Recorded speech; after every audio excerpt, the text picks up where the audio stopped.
السلام عليكم ورحمة الله وبركاته. وما تنسوش الاشتراك في القناة وتفعيل زر الجرس علشان يوصلكم كل جديد. في قمة نارية جديدة من قمم الكرة الإسبانية، عشاق المتعة الكروية على موعد مع ديربي مدريد المنتظر بين ريال مدريد وأتلتيكو مدريد في مواجهة لا تقبل القسمة على اثنين. تفاصيل المباراة: يستضيف نادي ريال مدريد غريمه التقليدي أتلتيكو مدريد في إطار منافسات الجولة 29 من الدوري الإسباني.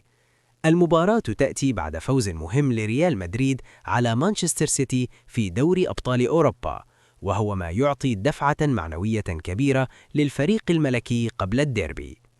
موعد المباراة: الأحد 22 مارس، الساعة 10 مساء بتوقيت القاهرة، الساعة 11 مساء بتوقيت مكة المكرمة، الساعة 9 مساء بتوقيت المغرب وتونس والجزائر.